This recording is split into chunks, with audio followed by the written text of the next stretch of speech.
हरे कृष्णा। अध्याय 1 श्लोक नंबर 46। संजय उवाच एवं उक्त्वा अर्जुन संख्ये रथोपस्थ उपाविशत् विसज्य ससरं चापं शोकसंविघ्नमानसः। इसका अर्थ, संजय ने कहा, युद्ध भूमि में इस प्रकार कहकर अर्जुन ने अपना धनुष तथा बाण एक और रख दिया और शोक संतप्त चिंतित से रथ के आसन पर बैठ गया। तात्पर्य, अपने शत्रु की स्थिति का अवलोकन करते समय अर्जुन रथ पर खड़ा हो गया था, किंतु वह शोक से इतना संतप्त हो उठा कि अपना धनुष बाण एक और रखकर रथ के आसन पर पुनः बैठ गया। ऐसा दयालु तथा कोमल हृदय व्यक्ति जो भगवान की सेवा में रत हो, आत्मज्ञान प्राप्त करने योग्य है। तो ये था तात्पर्य दोस्तों। अब दोस्तों, ये जो श्लोक है लास्ट के 35 से लेके 46 श्लोक तक, ये सब मोहग्रस्त के थे, मतलब कन्फ्यूजन, डिल्यूजन, मोह माया जो बोलते हैं ना लोग वैसे। तो अर्जुन टोटल इसमें दिखा रहा है कितना वो अटैच्ड है अपने बंधु बांधवों से, और उसकी जो डिस्क्रिमिनेटिव पावर है, मतलब अलग भेद करना, अच्छे और बुरे की ये करना, डिफ्रेंसिएशन करना, वो समझ नहीं पा रहा था और फॉल्स जजमेंट ले रहा था, गलत जजमेंट ले रहा था, सही जजमेंट नहीं ले रहा था, कंफ्यूज हो रहा था। रिलेशन एक तरफ उसको देख रहा था और कर्तव्य एक तरफ वो देख रहा था। तो दोनों के बीच में फंस गया वो, समझ में उसको नहीं आ रहा था कि क्या करना है अभी। उसको अपने बंधु बांधव भी दिख रहे थे और उसको लड़ाई भी नहीं करना था। तो अभी वो टूट चुका था एकदम अंदर से, और वो शास्त्र के सब सपोर्ट लेके बात कर रहा था, अनरीजनेबल स्टैंड लेके कृष्ण को तर्क वितर्क से बता रहा था कि ये मैं सही हूँ, मुझे ये लड़ना नहीं है, लड़ाई नहीं करना है। तो अभी वो एकदम चिंतित होके उसने अपना धनुष बाण, गांडीव, फेमस बाण जो है, वो बोलते हैं कि अर्जुन ने प्रतिज्ञा लिया था कि कोई भी उसको कहे कि तुम्हारी धनुष बाण छोड़ दो, रख दो, तो वो उसकी मृत्यु, मतलब मारने के लिए भी तैयार थे, ऐसे प्रतिज्ञा उन्होंने ली थी। तो वो धनुष बाण गांडीव वो भी वो रख के चुपचाप चिंताग्रस्त में होके बैठ गए। तो फर्स्ट चैप्टर जो है दोस्तों, बेसिकली यही है कि अटैचमेंट, सॉरो और डिल्यूजन, मतलब राग, आसक्ति, और दुख, शोक, और डिल्यूजन, मोह, मतलब कन्फ्यूजन, इससे भरा हुआ है पूरी दुनिया। और इसमें ग्रस्त होके लोग अपना प्रॉब्लम सॉल्व करने की नहीं सोचते हैं और बस शारीरिक लेवल पे अपना अपना कार्य करते हुए अपना कर्म कर रहे हैं, जबकि वो अपना असली कर्तव्य नहीं समझ रहे हैं कि क्या है, और वो प्रॉब्लम उनको सॉल्व करने के लिए नहीं आता है, वो कंफ्यूज्ड है। उस वजह से वो दुख में पड़ जाते हैं। और इन दोनों प्रॉब्लम्स का मेन नींव, जो प्रॉब्लम है, मेन बेसिस, वो है अटैचमेंट, आसक्ति इस मटेरियल लाइफ से, हमारे शरीर से, हमारे शरीर के सगे संबंधियों से।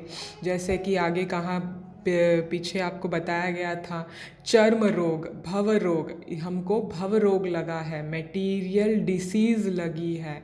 हम ना ही ये शरीर है, ना ही हमारे सगे संबंधी जो हमारे साथ है वो असलियत में हमारे सगे संबंधी हैं। बस हम यहाँ पे खेल रहे हैं, हमारा कार्य कर रहे हैं और हमको यहाँ से निकलना है, मगर निकलने का तरीका किसी को भी नहीं पता है और कोई इसको जान नहीं रहा है और कोई इसको ढूंढ भी नहीं रहा है कि कैसे हमको यहाँ से निकलना है। कभी कभी ऐसा होता है कि इंसान को सच्चाई का पता चल जाता है, उसको मंत्र मिलता है to escape from this material world, but still उसके पिछले बैड कर्मास, कुछ पिछले गलत कर्म के वजह से, बैड कर्मास के वजह से या कुकर्म के वजह से वापस प्रकृति या माया कहिए उसको वहाँ पे लेके जाने के लिए नहीं ये करती। तो this is a very dangerous situation. तो we have to fight for this.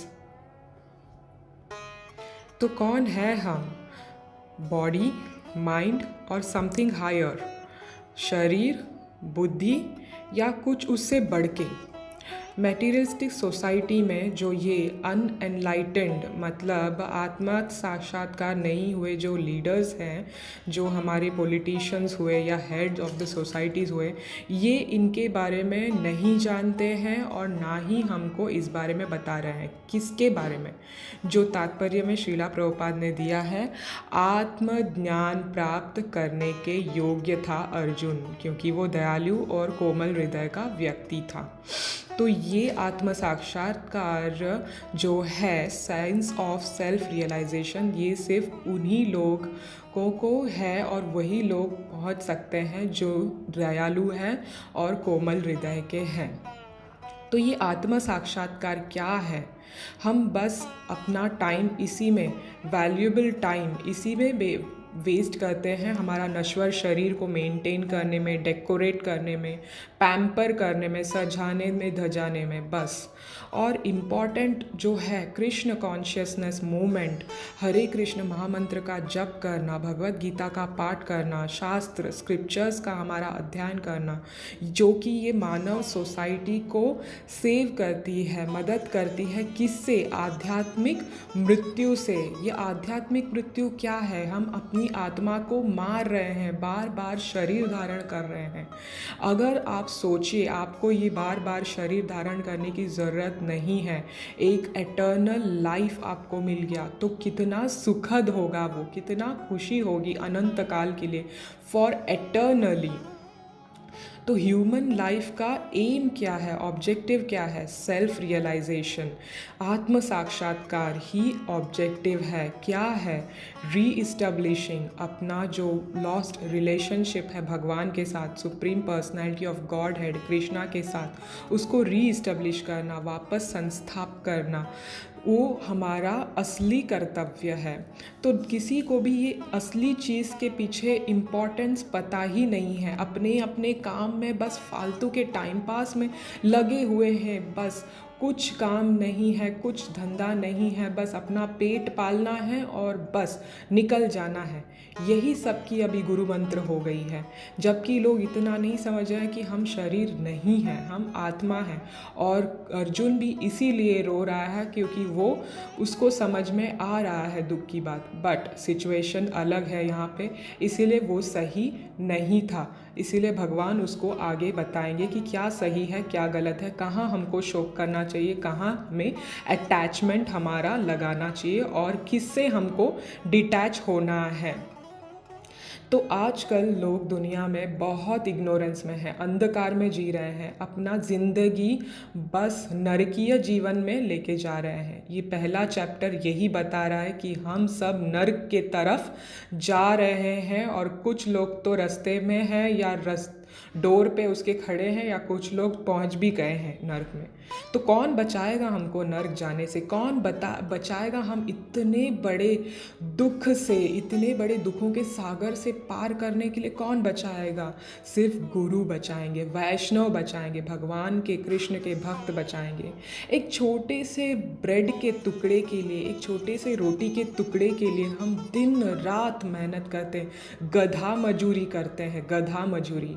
और शास्त्र हमको गोढ़ा मजूरी करने के लिए बता रही है, रियल कर्म बता रही है, उसमें इंटरेस्ट नहीं है। फालतू की बकवास बात करने में, बकवास पंथी करने में, ये वहाँ यहाँ की गॉसिप करने में बस टाइम गवा देते हैं। एक छोटा सा टुकड़ा रोटी का पाने के लिए इतना मेहनत करो, इतनी गाली सुनो और एंड ऑफ द डे क्या है? कुछ नहीं, हाथ कुछ नहीं लगता है। क्यों? क्योंकि हम भगवान से जुड़े हैं। हम भगवान के अणु हैं, जबकि भगवान विभु हैं। He is supreme, we are his part and parcels. उन तक पहुँचेंगे कैसे उन तक पहुँचेंगे? उनकी सेवा करके। अब हम किसकी सेवा कर रहे हैं? हमारी शरीर की सेवा कर रहे हैं, हमारे सगे संबंधियों की सेवा कर रहे हैं, जो हमको लग रहा है कि सही है, बट ये सही में सेवा नहीं है। ये हम एक्चुअल में माया की सेवा कर रहे हैं। और यहाँ पे हमेशा शरीर बदलने के लिए प्रक्रिया और एक तैयार कर रहे हैं। यस दोस्तों, ये हम बार बार शरीर बदलने के लिए प्रक्रिया चेंज कर रहे हैं। ये प्रोसेस हम गलत अपना रहे हैं, शरीर के लिए कर रहे हैं, आत्मा के लिए नहीं कर रहे हैं। ये जो भी हो रहा है, ये प्रोसेस बॉडी चेंज करने के लिए हम कर रहे हैं। ये हम समझ गए तो हम तुरंत रुक जाएंगे, बट हमारी समझ में ये आ ही नहीं रहा है, क्योंकि कोई बताने वाला हमको है नहीं कि परमानेंट बेनिफिट हमको किससे मिलेगा, एटर्नल लाइफ हमको कैसे मिलेगा।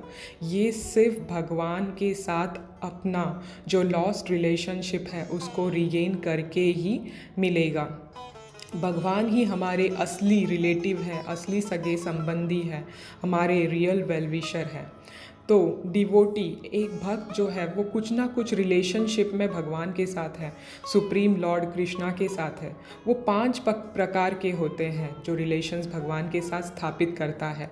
एक बोलते हैं पैसिव स्टेट विच इज़ संत, दूसरा है एक्टिव स्टेज, दिस इज़ दास्य, थर्ड है फ्रेंडशिप स्टेज जो है सख्य, जो अर्जुन दिखा रहे हैं अभी, और चौथा है पैरेंटल जो है वात्सल्य, और पांचवा है कॉन्जुगल लवर मीन्स माधुर्य।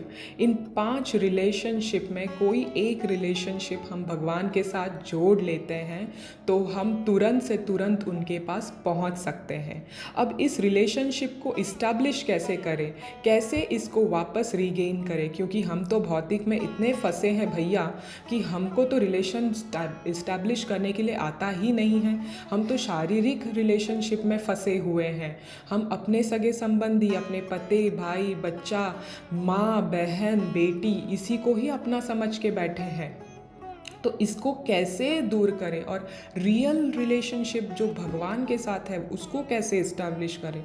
उसको सिर्फ एक ही चीज़ से इस्टेब्लिश कर सकते हैं दोस्तों, जो हमेशा स्क्रिप्चर्स में बताया है, और हमेशा मैं भी आपसे यही विनती करते रहती हूँ कि इसका साथ कभी मत छोड़िए। ये है हमारा महामंत्र, हरे कृष्ण कृष्ण कृष्ण हरे हरे, हरे राम राम राम हरे हरे। और हमारे पवित्र ग्रंथ श्रीमद् भागवत गीता का अध्ययन करके जो हम अभी कर ही रहे हैं, प्लीज़ प्लीज़ प्लीज़ आप ये सुनते रहिए ऐसे ही। बहुत अच्छा है आपके लिए और आपके परिवार के लिए, उनके भलाई के लिए, क्योंकि ये हमें एटर्नल लाइफ की तरफ लेके जाएगा, भगवान की प्राप्ति कराएगा। प्लीज़ तो इसे सीरियसली लीजिए और इसके साथ कॉन्स्टेंटली जुड़े रहिए, बिल्कुल इसका टच छोड़िएगा मत दोस्तों, है ना दोस्तों? Thank you very much.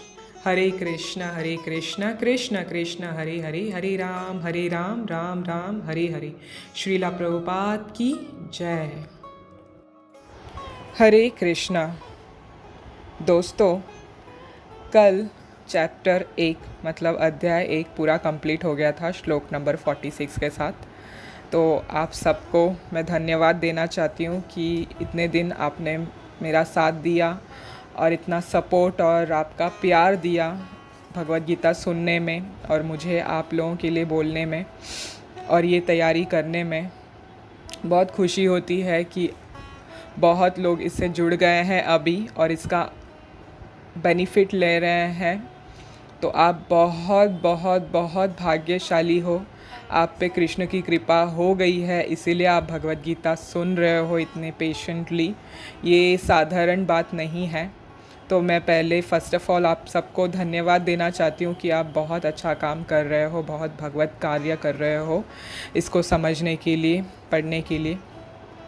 आप भी सुनिए, आपके घर वालों को भी सुनाइए और अपने दोस्तों मित्रों को सबको भी फॉरवर्ड कीजिए।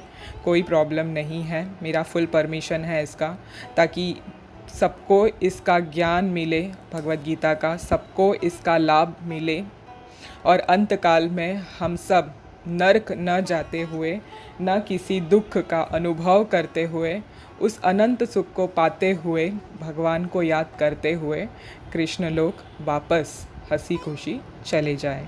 बस यही उद्देश्य है जो मेरे गुरु महाराज श्री श्रीमद् राधा गोविंद महाराज और श्रीला प्रभुपाद के इंस्ट्रक्शंस पे ये मैंने शुरू किया था। और आपका भी योगदान इसमें बहुत है, तो आपको भी इसमें भर भर के आशीर्वाद मिलेगी परंपरा का और कृष्ण भगवान का।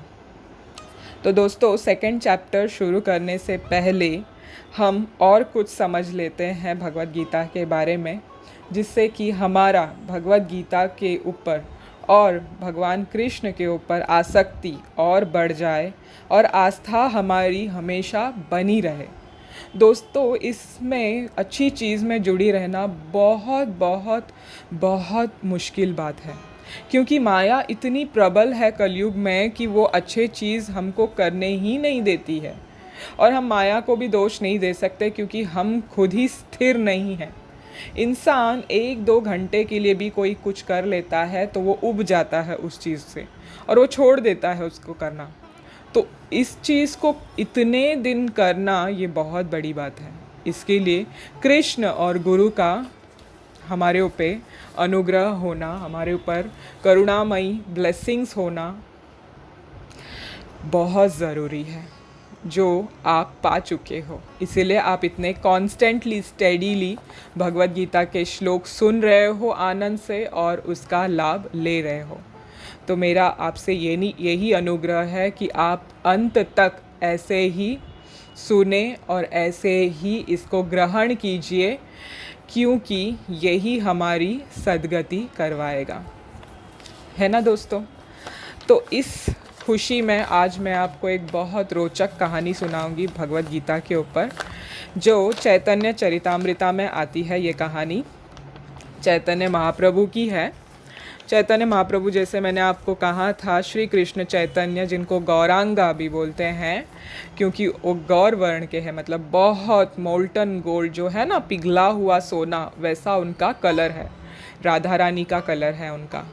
तो वो स्वयं कृष्णा है, जो भक्त के रूप में हमें ये ज्ञान, मतलब प्योर डिवोशनल सर्विस बताने के लिए खुद भगवान कृष्ण चैतन्य महाप्रभु के रूप में आए 500 साल पहले।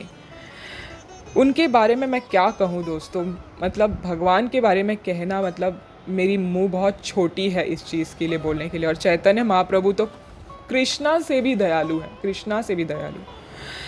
नमो महावदन्याय कृष्ण प्रेम प्रदायते कृष्णाय कृष्ण चैतन्य नामिने गौरा त्विसे नमः। वो नमो महावदन्याय है, मतलब बहुत दयालु है। ऐसा अवतार कभी नहीं हुआ है दोस्तों अभी तक इस पृथ्वी पर। ये ऐसा अवतार है भगवान का जो किसी को मतलब सज़ा नहीं दे रही है, किसी को मार नहीं रहे हैं, स्ले नहीं कर रहे हैं, जैसे दुष्टों को उन्होंने किया था संहार और भक्तों को बचाया था। इधर भगवान दुष्टों को भी महामंत्र दे रहे हैं इस अवतार में और सबका उद्धार कर रहे हैं, जैसे जगाई मधाई का किया, तो हमारा क्यों नहीं करेंगे। हरे कृष्ण महामंत्र इतना महान है कि इसका तुलना करना या कुछ भी बोलना अपराध होगा। मगर एक ही चीज़ आप जान लीजिए कि इसको कभी मत भूलिए और हमेशा अपने दिल से लगाए रखिए। तो आइए ये कथा सुनते हैं। ये ऐसी कथा है जब लॉर्ड चैतन्य, भगवान चैतन्य ट्रैवल कर रहे थे साउथ इंडिया के तरफ, तब उन्होंने संन्यास लिया था और वो प्रीच कर रहे थे, सबको महामंत्र दे रहे थे, सबको ये कर रहे थे, तत्व ज्ञान दे रहे थे कृष्ण भक्ति के बारे में, जो कि बहुत बड़ी बात है। तो वो वहाँ के बहुत बड़ा मंदिर, दुनिया के सबसे बड़े मंदिर में गए। कौन सा मंदिर है? रंगनाथ मंदिर, भगवान रंगनाथ का। तो वहाँ पे उन्होंने भगवान को देखा, उनको बहुत अच्छे से प्रार्थना किया, उनको निहारा। फिर देखा उन्होंने वहाँ पे एक ब्राह्मण बैठा है और भगवत गीता पढ़ रहा है। कुछ लोग उसको देख के हंस रहे हैं। ओ ब्राह्मण जी, आप भगवत गीता पढ़ रहे हो? क्या आश्चर्य वाली बात है, आपको तो पढ़ना लिखना आता ही नहीं है, तो आप कैसे भगवत गीता पढ़ रहे हो? ऐसे उनकी हंसी मजाक उड़ा रहे थे लोग, दूसरे ब्राह्मण लोग। तो ये गरीब ब्राह्मण बेचारा, उसको कुछ नहीं आता था, ना पढ़ना लिखना आता था। वो बस किताब खोल के, भगवत गीता का किताब खोल के, बस अर्जुन रथ पे बैठा हुआ है और भगवान सारथी के रूप में उसके रथ चला रहे हैं, वो चित्र को निहार रहा था। वो बिल्कुल ध्यान नहीं दे रहा था ये बाकी ब्राह्मण क्या कह रहे हैं करके, वो बस अपना पढ़ने में लगा हुआ था। तो चैतन्य महाप्रभु आए उसके पास और देखा उन्होंने ये सब, और वो ब्राह्मण के पास आके पूछे, हे ब्राह्मण देव, आप ये क्यों पढ़ रहे हो? तो ब्राह्मण ने समझ लिया कि ये इंसान मजाक नहीं कर रहा है, ये सीरियसली पूछ रहा है मुझसे। तो उसने एक्सप्लेन किया, बताया, प्रभु मैं ये भगवत गीता पढ़ रहा हूँ, मगर दुर्भाग्यवश मुझे पढ़ना लिखना बिल्कुल नहीं आता है। पढ़ना लिखना तो दूर की बात है, मुझे एक अक्षर भी समझ में नहीं आ रहा है प्रभु, मैं क्या करूँ? मगर तुम क्यों पढ़ रहे हो? ऐसे भगवान ने पूछा उनसे, चैतन्य महाप्रभु ने पूछा। उन्होंने कहा, मेरे गुरु महाराज ने मुझे कहा है, वो जानते हैं मैं पढ़ लिख नहीं सकता, तो भी उन्होंने मुझे कहा है भगवत गीता पढ़ो, तुम्हारी मेरी तरफ से यही आदेश है। तो मैं क्या करूं? मुझे मेरी गुरु की आज्ञा माननी है, तो मैं इसीलिए भगवत गीता पढ़ रहा हूँ। गुरुमुख वाक्य पद्म चित्ते ते कोरिया ऐक्या। जो गुरु ने कहा है वो सत्य वचन है और उसको मुझे मानना है। तो मैं ये जो फ़ोटो लगी है ना किताब पे, मैं उसको देख रहा हूँ, मैं वो पढ़ रहा हूँ बस। ओह अच्छा, तो तुम ये पढ़ रहे हो, ये देख रहे हो? और वो पढ़ रहा हूँ और रो रहा था वो ब्राह्मण, वो देख रहा था, रो रहा था, बस पढ़े जा रहा था, पढ़ना तो नहीं आ रहा था, बस वही देखे जा रहा है, वही उसकी पढ़ाई हो रही थी। तो वो चैतन्य महाप्रभु ने पूछा कि तुम तो रो रहे हो, तुम्हें क्या समझ में आ रहा है? तुम पढ़ नहीं सकते तो तुम रो क्यों रहे हो? क्या तुम पढ़ रहे हो, मतलब समझाओ तो ज़रा। हाँ, तो उसने कहा मैं रो रहा हूँ, उसके पीछे एक कारण है। तो प्रभु ने पूछा, क्या कारण है?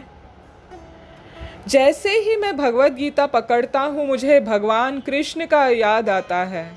मुझे याद आता है कि वो कैसे सारथी बनकर बैठे हैं, पूरे ब्रह्मांड के नायक परम पुरुषोत्तम भगवान कृष्ण सारथी के रूप में, और अर्जुन बैठा है, सुन रहा है उनकी बातें, और वो उनको आज्ञा दे रहा है। मैं पूरे पुस्तक को देख रहा हूँ, रो रहा हूँ, ये चित्र मुझे इतना आश्चर्य कर रहा है। मैं समझ रहा हूँ, मैं सोच रहा हूँ, मैं याद कर रहा हूँ कि कैसे भगवान कृष्ण अपने भक्तों को इतना प्रेम करते हैं कि वो अपना भक्तों का दास बनने के लिए रेडी हैं। ये आश्चर्य वाली बात नहीं है ना? तो मुझे एकदम चकित कर दिया है ये चीज़। तो जैसे ही मैं भगवत गीता लेता हूँ, मुझे यही चित्र बार बार आँखों के सामने आता है और मैं रो पड़ता हूँ, और मुझे कृष्ण का याद दिलाता है कैसे वो सारथी बने थे अपने भक्त के लिए। कितने महान है भगवान, ये सिर्फ भगवान ही कर सकता है और कोई नहीं कर सकता। तो भी वो इतना भी नहीं सोच रहे हैं कि ये कितनी छोटी सी एक सेवा है, कितना छोटा काम है, तो भी अपने भक्त के लिए वो खुशी खुशी कर रहे हैं। ऐसे बोलते हुए वो ब्राह्मण बिलक बिलक के रो रहा था चैतन्य महाप्रभु के सामने। चैतन्य महाप्रभु भी रो पड़े और भगवान खुद उस ब्राह्मण को गले लगा लिए और बोले, हे ब्राह्मण, तुमने भगवत गीता को सही मायने में पहचान लिया है, तुमने भगवत गीता का सार ले लिया है, तुम असलियत में भगवत गीता पढ़ चुके हो, न पढ़ते हुए भी। है ना दोस्तों कमाल की बात? देखिए, उसने बस कृष्ण को याद किया, कृष्ण के बारे में सोचा, तत्व को उसको जान लिया, गुरु की आज्ञा मान ली, पढ़ाई आता है नहीं आता है तो भी पढ़ा। इसका क्या मतलब हुआ कि वो ऑटोमेटिकली उसको सब ज्ञान प्राप्त हो गया, क्योंकि उसकी भगवान में निष्ठा बहुत स्ट्रांग थी, गुरु में निष्ठा बहुत स्ट्रांग थी, इतनी स्ट्रांग थी कि भगवान खुद खींचे चले आए चैतन्य महाप्रभु जो स्वयं कृष्ण हैं, और उन्होंने आलिंगन किया, न केवल उसको अपना सानिध्य दिया, आलिंगन किया। देखिए दोस्तों, कितनी बड़ी बात है, ये छोटी सी बात नहीं है। तो इसका क्या मतलब हुआ, क्या है इस moral of the story, what is the moral of the story? तो सिर्फ भगवान को याद करने से, कृष्ण को याद करने से, जैसे उन्होंने भगवान कृष्ण ने अर्जुन को सिखाया था और अर्जुन सुन रहा है भगवद गीता, बस ये पिक्चर हमारे आंखों के सामने सतत हम सोचते रहें, ये भी बहुत काफ़ी है हमको परफेक्शन लेने के लिए, परफेक्ट होने के लिए लाइफ में। कोई बड़ा ज्ञानी या स्कॉलर बनने की ज़रूरत नहीं है, एक दूसरे के साथ चर्चा, ये विमर्श, प्रश्न विमर्श करने की ज़रूरत नहीं है। बस ये पिक्चर याद कर लिया कि भगवान कैसे सारथी बने, इतना छोटा सा काम ले लिया अपने भक्तों के लिए, यही चीज़ हमको परफेक्ट कर देती है। स्मर्तव्यम सततम विष्णु, पद्म पुराण में कहा गया है, कभी भी विष्णु को नहीं भूलना चाहिए, हमेशा उनकी याद करती रहनी चाहिए। This is the principle of शास्त्र। यही समाधि है, यही मेडिटेशन है, और यही योग सिद्धि है, the perfection of all the yoga. One who has learned to think of Krishna always, he is already on the perfectional stage. आराधितो यदि हरिस तपसा ततः किम, नारद पंचरत्न में बताया है। अगर इस स्टेज तक भी हम आ गए कि कृष्णा कौन है ये समझ गए, he is very great, he is the supreme personality of God head, और हमको उन्हीं को सरेंडर करना है, हम जीवात्माओं को, तो ये बहुत बड़ी चीज़ है, यही आराधना है, और हमको और कुछ करने की ज़रूरत नहीं है। बस इतना जान गए तो हम भगवान को जान जाएंगे। तो इसीलिए हमेशा भगवान का याद करना है, भगवद गीता का अध्ययन करना है। कृष्ण और गोपीस के बीच में कितना परफेक्शन था, कितना परफेक्ट लव था। उनके पिता माता नंद देव और यशोदा मैया कितने भाग्यशाली थे कि वो ऑर्डिनरी एक विलेजर होके भी भगवान को इतना प्रेम करते थे। वो इसीलिए नहीं प्रेम करते थे कि वो भगवान थे, वो महान थे, वो बस प्योर लव करते थे, शुद्ध भक्त थे, वो शुद्ध भक्ति करते थे। गोपीस का प्रेम तो इतना मधुर और इतने श्रेष्ठ था कि वो कृष्णा के लिए कुछ भी करने के लिए रेडी थी, कुछ भी करने के लिए, बस उनकी एक झलक पाने के लिए तरस जाती थी। ना उनका कोई एजुकेशन था, ना उन्होंने कोई पढ़ाई लिखाई की थी, ना वो बड़े वेदांतिस्ट थे, कुछ नहीं, बस वो अपने कृष्ण को देखना चाहती थी। जैसे चैतन्य महाप्रभु ने सर्टिफाई किया था उनके बारे में, रम्य काश्चिद उपासना व्रजवधु वर्गेन या कल्पिता। ओ, ये जो वर्शिप, ये जो आराधना गोपीस ने कृष्णा को किया है, ये किसी ने भी नहीं किया है। ये सबसे ऊंचा आराधना है उन्होंने जो किया है कृष्ण को। हमेशा कृष्ण को प्रेम करना, हमेशा कृष्ण के बारे में सोचना, यही कृष्ण कॉन्शियसनेस है दोस्तों। इसमें कोई पेन नहीं है। जबकि मटेरियल लाइफ में हमको कुछ भी करना है, तो हमको उपलब्धि पाना है, तो उसमें बहुत सारा पेन हमको लेना पड़ता है, तभी जाके गेन मिलता है, तभी जाके कोई बेनिफिट मिलता है ना। हमने सुना है no pain no gain, but यहाँ स्पिरिचुअल लाइफ में एकदम डिफरेंट है, एकदम विपरीत। ऑल पेन नो गेन, ऐसा कुछ नहीं है। यहाँ पे पेन है ही नहीं, यहाँ पे बस गेन ही गेन है। आप जितना करोगे, जितना धन लूटोगे, उतना आपके पास आते जाएगा, उतना आप बटोरते जाओगे। ऐसा है ये ज्ञान। तो इसीलिए ऐसी तरह से आप भगवद गीता सुनते रहिए और इसका अनुग्रह, इसका अनुगमन करते रहिए। हरे कृष्ण कृष्ण कृष्ण हरे हरे, हरे राम राम राम हरे हरे। श्री कृष्ण भगवान की जय, श्रीमद् भगवद गीता की जय, श्रील प्रभुपाद की जय।